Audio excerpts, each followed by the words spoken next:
بسا اوقات بہت سی محنتوں کا نتیجہ انسان دیکھتا ہے کہ ضائع چلا گیا.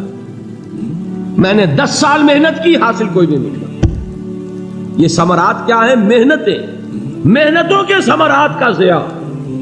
کوشش آپ نے کی، قسمت کی خوبی دیکھی ہے، ٹوٹی کہاں کمن، 2-4 ہاتھ جب کے لبے بام رہ گئے. Be prepared. ایک شاعر کے یہ اشعار ہیں، وہ کمیونسٹ تھا، میں نام بھی نہیں لیتا، لیکن یہ کہ یہ اسی انقلابی، چونکہ ان کا بھی ایک انقلابی نظریہ ہے، انقلابی عمل میں یہ سارے مراحل آتے ہیں. کوئی سیٹ بیک آیا، فرض کیجئے کوئی ناکامی ہو گئی، تو اپنے ساتھیوں کو دل بندھانے کے لیے یہ فصل امیدوں کی ہمدم اس بار بھی غارت جائے گی، سب محنت صبحوں شاموں کی اب کے بھی اکارت جائے گی. میرے نبی کے ثمرات کا جو لفظ یہاں آیا ہے، وَنَقْصٍ مِّنَ الْأَمْوَالِ وَالْأَنفُسِ وَالثَّمَرَاتِ، سب محنت صبحوں شاموں کی اب کے بھی اکارت جائے گی. دھرتی کے کونوں کھدروں میں پھر اپنے لہو کی کھاد بھرو، پھر مٹی سینچو اشکوں سے، پھر اگلی رت کی فکر کرو، پھر اگلی رت کی فکر کرو، جب پھر ایک بار اجڑنا ہے. ایک فصل پکی تو بھر پایا، تب تک تو یہی کچھ کرنا ہے. ایک مقصد ہے سامنے، انقلاب برپا کرنا ہے. ایک کوشش ناکام ہو جائے کوئی پرواہ نہیں، نیکسٹ. پھر تیار رہو ناکامی کے لیے. ایسا نہ ہو جو انگریزی میں کہتے ہیں hope for the best but be prepared for the worst. ایسا نہ ہو کہ دوسری مرتبہ ناکام ہو کے بددل ہو جاؤ، تمہاری ہمتیں جواب دے جائیں. نہیں، پہلے سے تیار رہو کہ دوسری مرتبہ بھی ناکامی آئے تو آئے، لیکن جب تک کہ کامیابی حاصل نہیں ہوتی ہمیں یہ کام کیے چلے. دیکھیے سیرت میں آیا کہ نہیں یہ واقعہ. بدر میں مسلمانوں کو فتح ہوئی تو احد میں زک پہنچی کہ نہیں؟ 70 صحابہ شہید ہوئے کہ نہیں؟ اگر ان کی ہمتیں جواب دے جاتی تو گاڑی کیسے چلتی آگے؟ تو فرمایا وَلَنَبْلُوَنَّكُمْ بِشَيْءٍ مِّنَ الْخَوْفِ وَالْجُوعِ وَنَقْصٍ مِّنَ الْأَمْوَالِ وَالْأَنفُسِ وَالثَّمَرَاتِ. ہم تمہیں لازماً آزمائیں گے، خوف کی کیفیت سے، فقر و فاقے کی کیفیت سے، بھوک سے، جان کے نقصان سے، مال کے نقصان سے، محنتوں کے حاصل کے ضائع ہو جانے سے. وَبَشِّرِ الصَّابِرِينَ، اور اے نبی بشارت دیجئے صبر کرنے والوں کو. الَّذِينَ إِذَا أَصَابَتْهُمْ مُصِيبَةٌ، وہ کہ جب ان پر کوئی تکلیف آئے، کوئی مصیبت آئے، کوئی آزمائش آئے، قالوا انا للہ وانا الیہ راجعون، وہ یہ کہیں کہ ہم اللہ ہی کے ہیں، اللہ ہی کی طرف لوٹ جانا ہے. یہ وہی انداز ہے جو میں نے فارسی کا شعر سنایا تھا آپ کو کہ سرے تسلیم خم ہے جو مزاج یار میں آئے. وہ ہمارا مولا ہے، ہمارا آقا ہے. اگر اسے یہی منظور ہے تو ہمیں بھی یہی منظور ہے. میں نے تسلیم و رضا کی بات کی تھی نا، آپ کو کچھ شعر سنائے تھے. ایک شعر اور سنیے، اور یہ کس کا ہے؟ محمد علی جوہر کا. ایک مرتبہ جیل گئے، ان کی ایک بیٹی جوان بیمار ہوئی، فوت ہو گئی. باہر چھوڑا انگریز نے، جاؤ بھائی دفن کر دو بیٹی کو. دوسری مرتبہ جیل گئے، دوسری جوان بیٹی اسی مرض میں مبتلا ہوئی. اب یہ جیل میں ہے، خبر پہنچی کہ دوسری بیٹی کے اوپر بھی اسی مرض کا حملہ ہوا ہے. ایک نظم لکھی ہے جس کا آخری شعر یہ ہے، تیری صحت ہمیں منظور ہے لیکن اس کو نہیں منظور تو پھر ہم کو بھی منظور نہیں. یہ ہے، جب تک یہ کیفیت نہ ہو اس میدان میں آدمی ثابت قدم نہیں رہ سکتا کہ میرے رب کو اگر یہ منظور ہے تو یہی مجھے منظور ہے، اور تیری صحت ہمیں چاہیے تو ضرور، لیکن ہمارے رب کو منظور نہیں تو ہمیں بھی منظور. راضی برضائے رب. وَبَشِّرِ الصَّابِرِينَ الَّذِينَ إِذَا أَصَابَتْهُمْ مُصِيبَةٌ قَالُوا إِنَّا لِلَّهِ وَإِنَّا إِلَيْهِ رَاجِعُونَ. نہ شود نصیب دشمن کے شود ہلاک تیغت، سر دوستہ سلامت کے تو خنجر آزمائے. أُولَئِكَ عَلَيْهِمْ صَلَوَاتٌ مِّن رَّبِّهِمْ وَرَحْمَةٌ، یہی ہے وہ لوگ جن پر ان کے رب کی طرف سے عنایتیں ہیں اور رحمتیں ہیں. وَأُولَئِكَ هُمُ الْمُهْتَدُونَ، اور یہی ہے وہ لوگ جو کامیاب ہونے والے ہیں، ہدایت پانے والے، ہدایت یافتہ. اسی سورہ بقرہ میں ذرا آگے چل کر، یہ تو ہے 20واں رکوع، 19واں رکوع.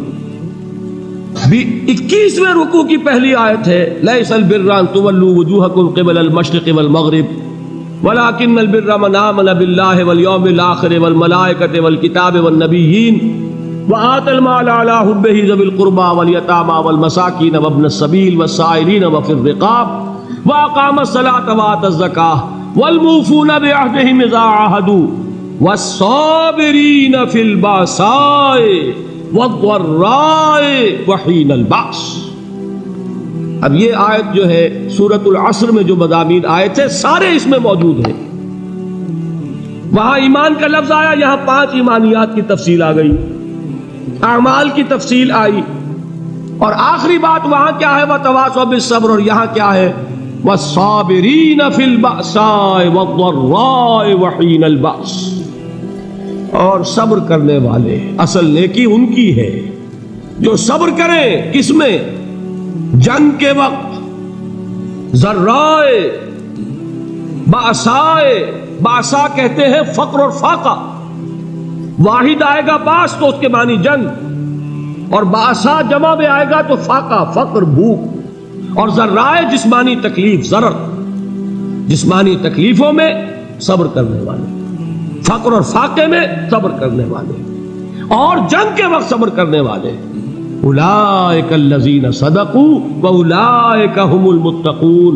یہ ہیں وہ لوگ جو صبر کرنے والے ہیں، یہ ہیں جو سچے ہیں، جو اپنے دعوے میں نیکی کے اور ایمان کے صادق ہیں، اور یہی وہ لوگ ہیں جو متقی. اگلی سورت ہے سورہ آل عمران. اس میں 2 لفظ آئے ہیں آخری آیت، یا ایھا الذین آمنوا اصبروا وصابروا ورابطوا واتقوا اللہ لعلکم تفلحون. دیکھیے یہاں صبر اور صابر جو تعلق جہد اور جہاد کا ہے وہی ہے صبر اور مصابرت. صبر ایک طرفہ عمل ہے، آپ جھیل رہے ہیں، برداشت کر رہے ہیں. صبر علی المعصیہ، صبر علی الطاعہ، صبر علی الابتلاء، یہ سب کیا ہے؟ صبر. اور مصابرت کیا ہے؟ صبر کا صبر سے مقابلہ. یہ سورہ آل عمران اب وقت نہیں ہے، میں آپ کو سناتا اللہ تعالیٰ نے کیسے کیسے مسلمانوں سے کہا. مسلمانوں تمہیں زک پہنچی ہے تو انہیں بھی تو پہنچی تھی. ان کے 70 نہیں مارے گئے تھے بدر میں؟ ان کے حوصلے جو ہیں وہ تو پست نہیں ہوئے، وہ اگلے سال آ گئے تم پر چڑھائی کر کے. تم کیوں اتنا برا مان رہے ہو؟ تمہارے دل اتنے زخمی کیوں ہو گئے؟ تمہیں تکلیف پہنچتی ہے تو انہیں بھی پہنچتی ہے. اپنی غیرت جو ہے ہمیں ذرا اس کا جائزہ لینا چاہیے. لوگ باطل نظریات کے لیے کتنی قربانیاں دے رہے ہیں، لوگ باطل چیزوں کے فروغ کے لیے کتنی محنتیں کر رہے ہیں. جیسا کہ میں نے ابھی کہا تھا، اسی غیرت کو چیلنج کرنے کے لیے، ذرا آپ کی حمیت دینی کو جوش دلانے کے لیے. قادیانی نوجوان کتنی تعداد میں اپنے آپ کو دین کے لیے وقف کرتا ہے، اور آپ کتنے نوجوان ہیں جو اپنے آپ کو دین کے لیے وقف کرتے ہیں، اور ہوں وہ کھاتے پیتے گھرانوں کے لوگ. یہ نہیں ہے کہ اگر کوئی اور کام نہیں کر سکتا تو پھر یہ ہے کہ وہ دین کے کام میں لگ جائے. باصلاحیت لوگ، کھاتے پیتے لوگ، ذہنی استعداد رکھنے والے لوگ، اونچے گھرانوں کے لوگ، وہ وقف کریں اپنے آپ کو دین کے لیے. اس کے بغیر کیسے باہر آ جائے گی، کیسے رونق آ جائے گی؟ تو دنیا میں باطل نظریات والے جو ہیں، یہ بات کہی گئی ہے مسلمانوں تم اگر توحید کے لیے لڑ رہے ہو، دیکھتے نہیں ابو جہل کو، اس نے گردن کٹوائی ہے شرک کے لیے، شرک کے لیے گردن کٹوائے، اور تم توحید کے لیے گردن کٹوانے کو تیار نہ ہو. اس نے گردن کٹوائی کہ نہیں کٹوائی؟ اور کس طرح کٹوائی ہے؟ کیونکہ بڑا متکبر قسم کا، فرعون قسم کا شخص تھا. جب گردن کاٹنے لگے تو کہتا ہے ذرا نیچے سے کاٹنا، تاکہ جب تم نیزے کے اوپر چڑھاؤ میرے سر کو تو اونچا نظر آئے، معلوم ہو سردار کا سر. وہ بدبخت مرتے ہوئے بھی جو اس کی کیفیت تھی نا، اس کو ذہن میں رکھی. تو یہ اس لوگوں نے قربانیاں دی، جانیں دی. تو فرمایا اگر تم ان سے زیادہ قربانی نہیں دو گے، جو نوٹ کر لیجئے اس کو، مجرد اگر حق کو غالب کرنا اللہ کے ذمے ہو تو آنے واحد میں غالب کر دے گا، تمہیں تکلیف ہی دینے کی ضرورت نہیں. سمجھ رہے؟ کیا اللہ کے مقابلے میں کوئی باطل کی طاقت ٹھہر سکتی ہے؟ یہ تمہارے ایمان کا امتحان ہے، یہ تمہارے خلوص کی آزمائش ہے، یہ تمہارے امتحان کا ثبوت درکار ہے کہ اللہ تعالیٰ دیکھنا چاہتا ہے تم اس کے لیے اپنی جانیں قربان کرنے کو تیار ہو کہ نہیں، تم اس کے لیے تن من دھن لگانے کو تیار ہو کہ نہیں۔ اور یہ جان لو کہ اگر کفار اور مشرکین اور ملحدین اور باطل نظریات والے وہ جو کچھ قربانیاں اپنے باطل نظریات کے لیے دے رہے ہیں ان سے زیادہ اگر تم نہیں دو گے تو حق غالب نہیں ہوگا۔ انہوں نے جو صبر کیا ہے اپنے باطل نظریات پر، اگر تم اس سے زیادہ صبر کا ثبوت نہیں دو گے اپنے اس حق پر تو حق غالب نہیں ہوگا۔ اس لیے فرمایا یا ایھا الذین آمنوا اصبروا وصابروا، نہ صرف یہ کہ صبر کرو بلکہ صبر میں اپنے دشمنوں سے آگے نکلو، ان کے صبر سے بڑھ کر صبر کرو۔ ورابطوا، مرابطہ کہتے ہیں چوکس رہنا، ہوشیار، پہرا دو، ایسا نہ ہو کہ دشمن جو ہے غفلت میں تمہارے اوپر کوئی حملہ جو ہے کر بیٹھے۔ واتقوا اللہ، اور اللہ کا تقوی اختیار کرو، لعلکم تفلحون، تاکہ تم فلاح پاؤ۔